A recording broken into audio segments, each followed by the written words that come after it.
సీత, ఏంటిది అంత ఆశ్చర్యంగా చూస్తున్నావు? ఒక నిమిషం ఇది పట్టుకో.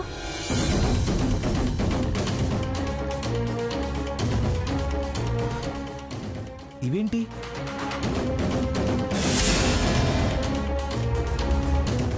కుడుములతో పాటు కనకాభరణాలు కూడా పంపించారు. అమ్మమ్మ గారు ఎందుకు ఈ నగలన్నీ పంపించారు? అదే నాకు అర్థం కావట్లేదు. ఫోన్ చేయనా? ఇవి తీసుకుని వెళ్ళి నానమ్మని అడుగుదాం. అవును, నీకు ఆకలి అవుతుందన్నావుగా. అవునవును, నువ్వు తిను.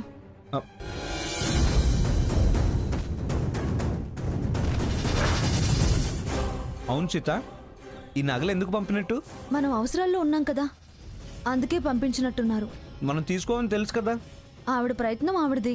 సీత, నువ్వు తినవా? నాకు ఆకలిగా లేదు, నువ్వు తిను.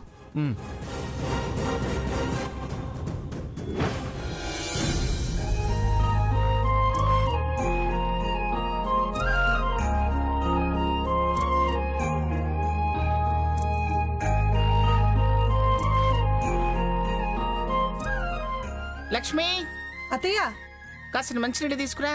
అలాగే అత్తయ్య.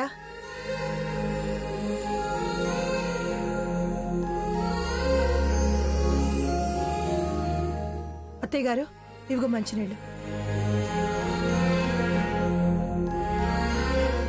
లక్ష్మి, సువర్ణ పూజ అయ్యాక నగలన్నీ నా బీరువాలో పెట్టావా? ఇంకా లేదత్తయ్య, పూజ గదిలోనే ఉన్నాయి. ఇంకా లేదంటావేమిటే? పొద్దుపోయాక దేవుడి ముందు నుంచి తీస్తావా ఏమిటి? ముందు అవి తీసి నా బీరువాలో పెట్టు. ఏదో పనిలో పడి. సరే సరే, ముందు అవి లోపల పెట్టు. అలాగే అత్తయ్య.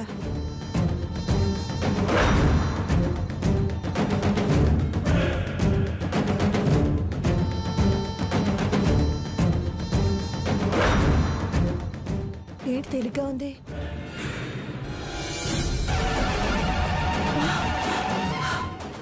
నగలేమైపోయాయి?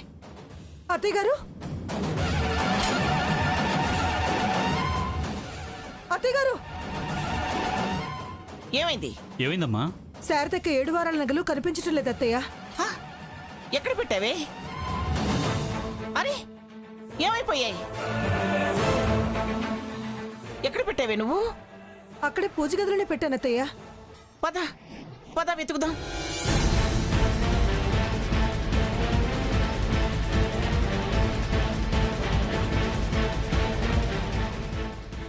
సరిగ్గా చూడవే, ఇక్కడే కదా పెట్టావు, ఏమవుతాయి? ఈ నగలతో పాటే పూజ గదిలో పెట్టాను అత్తయ్య. అక్కడ పెట్టినా ఏమవుతాయే? దేవుడు ఏమైనా మింగాడా? నువ్వు ఆగవే, అసలే కంగారు పడుతుంటే దేవుడు మింగాడా అంటావేంటి? అమ్మా లక్ష్మి, ఎక్కడ పెట్టావో బాగా గుర్తు తెచ్చుకోమా. ఇక్కడే పెట్టి పూజ చేశాను మావయ్య గారు. అదేంటమ్మా, అక్కడ పెట్టినవి ఎక్కడికి వెళ్తాయి? సొమ్ము విలువ తెలియకపోతే, లెక్క లేకపోతే ఎక్కడికైనా పోతాయి. ఎవరైనా వచ్చారా? ఎవరో వస్తే తీస్తే అన్నీ పోతాయి, కానీ అవి మాత్రం ఎందుకు పోతాయి? నేను సీత వాళ్ళకి కుడుములిచ్చి పంపడానికి పిలిస్తే డ్రైవర్ మాత్రమే వచ్చాడు. మన పని వాళ్ళంత సాహసం చేయరే. ఒకవేళ చేసినా వీడన్నట్టు మిగిలినవన్నీ వదిలేసి అవి మాత్రం ఎందుకు తీసుకెళ్తారు? అవి తీసేలు పలికిడైతే పారిపోయాడేమో దొంగ వెధవ. నానమ్మ. అమ్మమ్మ గారు. అమ్మ సీత, గడప దాటాడని తెలిసి బుజ్జిగాడిని చూసేద్దామని వచ్చావా? లేదు నానమ్మ, కుడుములతో పాటు నువ్వు పంపిన నగలు తిరిగిచ్చేద్దామని వచ్చాం. నగలా? అవునమ్మమ్మ గారు. మా అత్తయ్య గారి 7 వారాల నగలు. అది కుడుములతో పాటు నగలు కూడా పెట్టి మర్చిపోయి ఉంటుంది లక్ష్మి. అయ్యో, నేను అసలు అందరూ నగలే పెట్టలేదు, కుడుములు మాత్రమే పెట్టాను. అదేమిటి? కుడుములు పెడితే నగలెలా వెళతాయి? వాటికి ఏమైనా కాళ్ళు వచ్చాయా? నిజంగా ఆ నగలు నేను పంపలేదు అత్తయ్య గారు.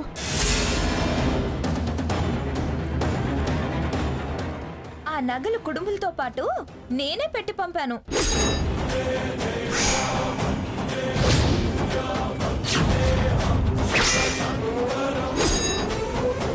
నువ్వు పంపావా?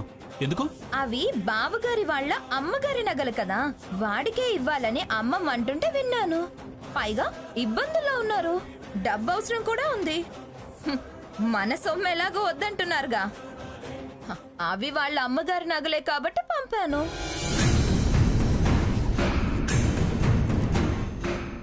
అరే, నీ బుద్ధికి పట్టిన బురద ఎప్పుడు వదిలింది? ఇంత మంచి పని ఎలా చేయాలనిపించింది? అయినా చెప్పి పంపాలి కదా, నువ్వే పెత్తనం కట్టుకోవడం ఏంటి? చేయాలనిపించింది కానీ చెప్పాలనిపించలేదు.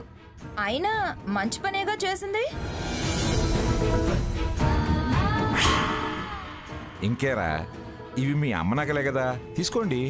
ఆ మంచి వెనకాల చాలా దురాలోచన, చాలా దూర ఆలోచనలున్నాయి తాతయ్య గారు.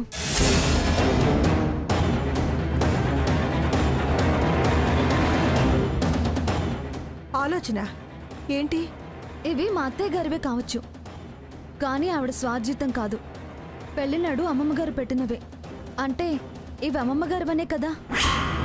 తను అనుకున్నట్టు మేము మావే అనుకుని పొరపడి తీసుకుంటే, మేం వాడుకుంటే, ఆ తర్వాత మేం సాధించాల్సింది సాధించాక అప్పుడు మెల్లిగా వెక్కిరింతలు మొదలు పెట్టేది.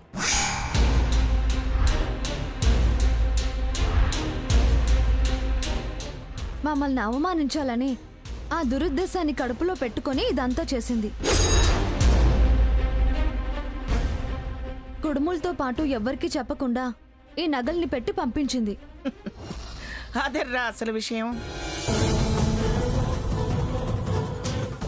దీంది మంచి ఆలోచన అనుకున్నాను, కాదు అదన్నట్టు దురాలోచనే.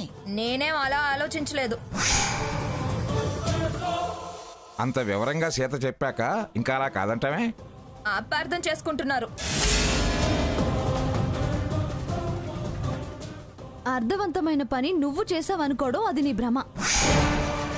నానమ్మ, మాకు మా అమ్మ దీవెన చాలు, ఈ సొమ్ము అవసరం లేదు. వచ్చిన అవకాశం వదులుకోవటం మూర్ఖత్వం. నీ మూర్ఖత్వం ఏంటో మాకు తెలుసు, నువ్వు వాగకు.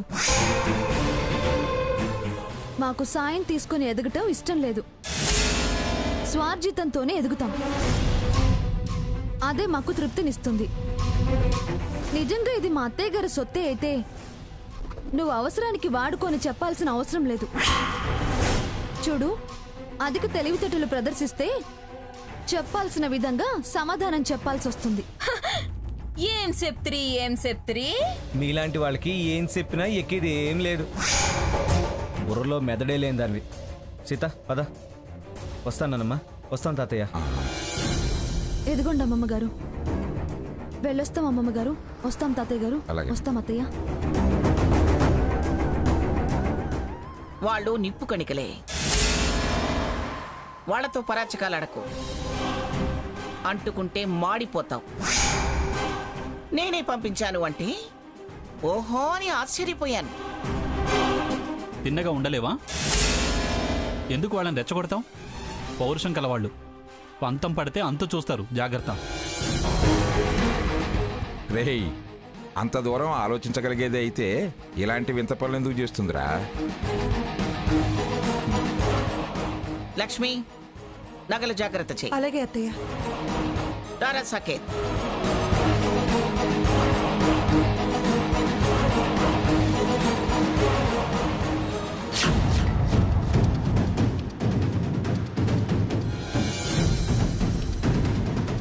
ఆయన గారి కన్నతల్లి నగలు కదా, నా సొంతం అనుకుంటాడని, తన అమ్మ సాయం చేసిందని పొంగిపోయి అవి తీసుకుంటాడని, తల్లి సెంటిమెంట్ వర్కౌట్ అవుతుందని ఎక్స్పెక్ట్ చేశా.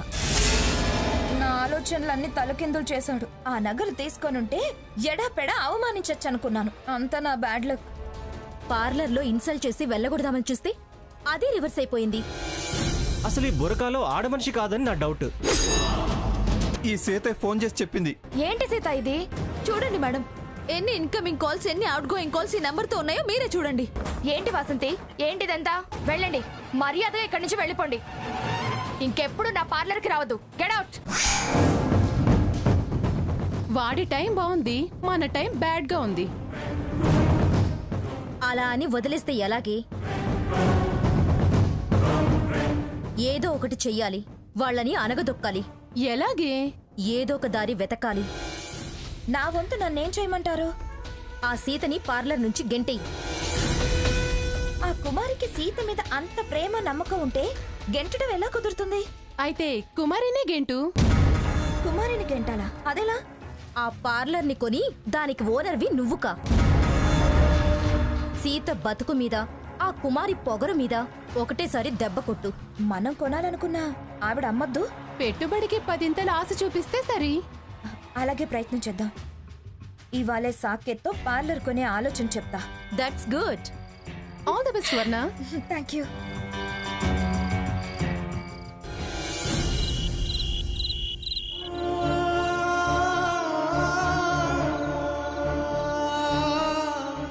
రోజు గడిచిపోయింది సీత. ఎలా మనం డబ్బు సంపాదిద్దాం, ఎలా పేటెంట్ రైట్స్ పొందుతాం, నాకే దారి కనిపించట్లేదు సీత. అనుకూలమైన క్షణాలనేవి ఉంటాయన్నాను కదా, నువ్వెందుకు భయపడుతున్నావు? ఆ క్షణాలే గడిచిపోతున్నాయి. ఎప్పుడు అనుకూలిస్తాయో అర్థం కాక బతుకు తెరివే కాదు సీత, బతికి చూపిస్తామన్న సవాల్ కూడా మన ముందుంది. ఎదగడం అటుంచు, కనీసం నిలబడలేకపోతే నవ్వులు పాలవుతామేమో అని భయం. అలా ఎప్పటికీ జరగదు. భయానికి చోటిస్తే విజయాలు దూరం అవుతాయి. ఖచ్చితంగా ఆ దేవుడు మనకి సహకరిస్తాడు. ప్రయత్నం అంటూ ఒకటి చేస్తే కదా సహకారం. సమయం రావాలి రఘు, అందాక సహనంగా ఉండాలి. శత్రువులు ఆటంకాలు సృష్టిస్తున్నారుగా, కానివ్వు. శత్రువులు చేసేది అదే. సాధకులు అధిగమించాలి. సాహసం మనదైనప్పుడు ఏ అడ్డంకులనైనా దాటి వెళ్ళగలం. అదే పనిగా ఆలోచించినా లాభం లేదు రఘు. ఏంటి స్వర్ణ, ఏంటి ఇక్కడికి తీసుకొచ్చావు? నీతో ఒక ముఖ్యమైన విషయం మాట్లాడాలి బావా. అదేదో లోపలే చెప్పొచ్చుగా. సీక్రెట్ బావా. సీక్రెటా? అవును, మనం బ్యూటీ పార్లర్ పెడితే చాలా లాభాలు వస్తాయట. నీకు పార్లర్కి వెళ్ళి తయారవడమే తెలుసు, కానీ పార్లర్లో ఏం చేయాలో ఎలా నడపాలో నీకేం తెలుసు? పార్లర్ కొంటుందట పార్లర్. చేసింది చాలు, సైలెంట్గా కూర్చో. అయినా ఎవరినో సాధించాలని ఏదో చేయాలని చూస్తే మన పీకల మీదకి వస్తుంది. ఎవరినో సాధించటం ఏంటి? పార్లర్ కొని దాన్ని ఫారెన్ లెవెల్లో డెవలప్ చేస్తే సిటీలో నెంబర్ 1 పార్లర్ అవుతుంది. పైగా మన సర్కిల్ చాలా పెద్దది. మన క్లబ్ మెంబర్స్ వస్తే చాలు, ఈ ఏడాదిలో పెట్టుబడికి 2 లాభం వస్తుంది. అధిక తెలివితేటలు చూపించుకో. తెలివైన వాళ్ళని కొట్టాలని చూడొద్దు. అయినా నీకెందుకు ఇలాంటి దుర్బుద్ధి? వాళ్ళ మానాన్ని వాళ్ళ ప్రయత్నాలు వాళ్ళు చేసుకుంటున్నారు. ఎందుకు జలస్గా ఫీల్ అవుతున్నావు? పిచ్చి ఆలోచనలు మానుకో. నాకు పిచ్చెక్కించాలని ప్రయత్నం చేయకు. నేనేం జెలసీ ఫీల్ అవ్వట్లేదు. షడప్. ఫీల్ అవ్వందే రాత్రిపూట వాళ్ళని గమనించడానికి వాసంతిని మబ్బావా? ల్యాబ్ రిపోర్ట్ మేనేజ్ చేయాలని చూసావా? నీ స్థాయి తాగి తందనాలాడేంత వరకే పనికొస్తుంది. వ్యాపారాలు చేసేంత బుద్ధి లేదు, నీకు తెలివి లేదు. మళ్ళీ ఇలాంటి ప్రయత్నాలు చేయకు. నన్ను విసిగించొద్దు. వాళ్లకు ఎదిరేళ్లకు. పద పద లోపలికి.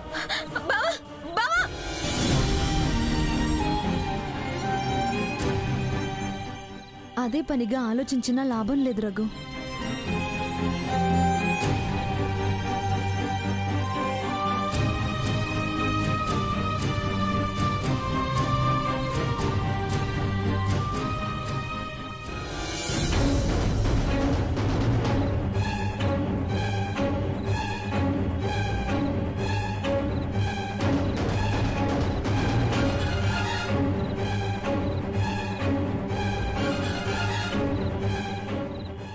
ఏంటి చంద్రిక, అందరూ ఈ టైంలో వచ్చారేంటి?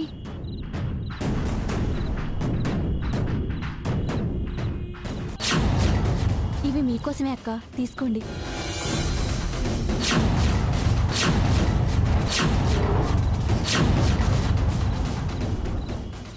తీసుకో అక్క. దేనికి డబ్బులు? గవర్నమెంట్ కట్టండి అక్క.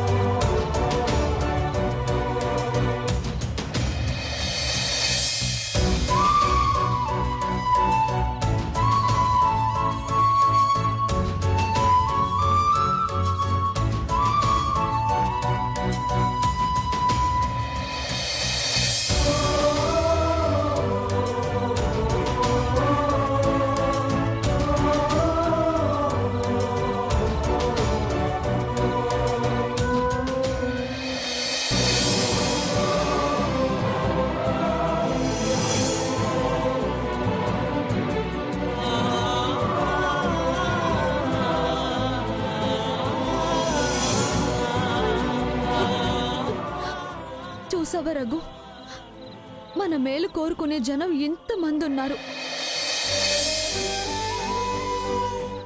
అలాంటిది దేవుడు మనకు మేలు చేయడా, మనకి దారి చూపించడా? మనం ఓడిపోం రఘు, అస్సలు ఓడిపోం. సీత, అవును రఘు.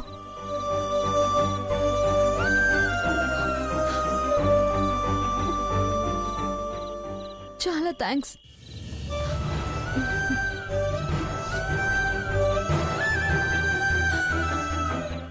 మీ అందరికీ కృతజ్ఞతలు.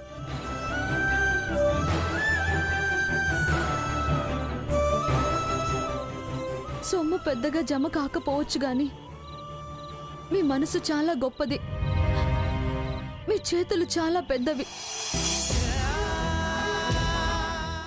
మీ ఆలోచన నా ఆశయానికి ఊపిరి. మా మేలు కోరే మీకు ఈ జన్మంతా రుణపడి ఉంటాం.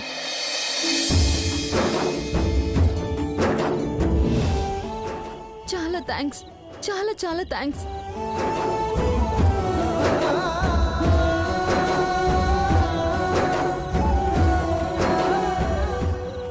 ఇదిగో అక్క.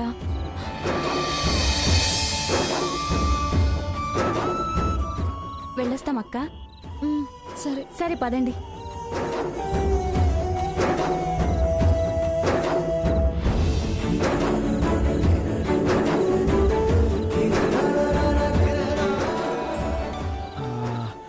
సీత, మా అమ్మ ఎప్పుడు ఈ అమ్మ గుర్తుగా నీకోసం ఉంచానురా, అమ్మ గుర్తుగా నీకోసం ఉంచానురా అనేది.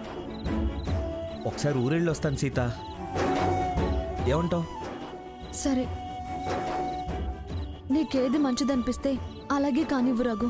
సరే, లోపలికి వెళ్దాం రా.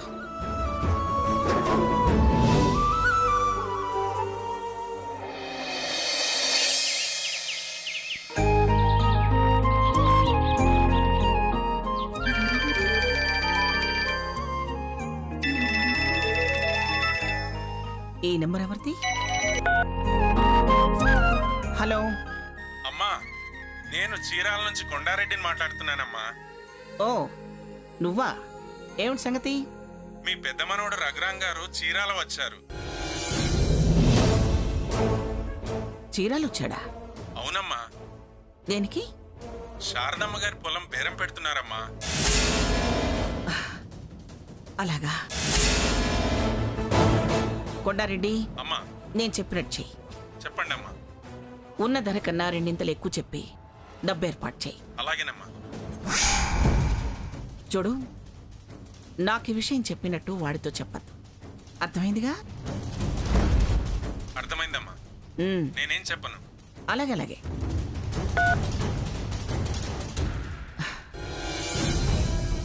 శారదా, వాడికి ఈ రూపంలో సాయం అందిస్తున్నావా? వాళ్ళ ఆత్మాభిమానాన్ని కాపాడుతున్నావు. నువ్వు పోయినా తల్లివనిపించుకున్నావు.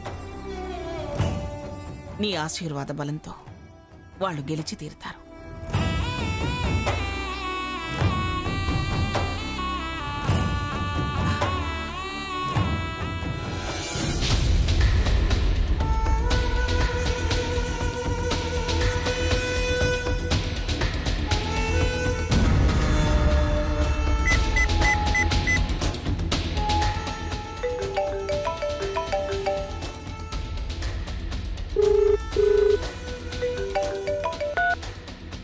హలో, చెప్పు స్వర్ణ. అయిపోయిందే, అంతా అయిపోయింది. ఇంక చెప్పుకోవడానికి ఏం లేదు, చేయడానికి కూడా ఏం లేదు. ఏమైంది? లక్షలు మోసుకొస్తున్నాడు, ఫీజులు కట్టేస్తున్నాడు, పేటెంట్ కొట్టేస్తారే. ఇక శుభం కార్డే, మన మొహాలకి మంగళహారతి మసే.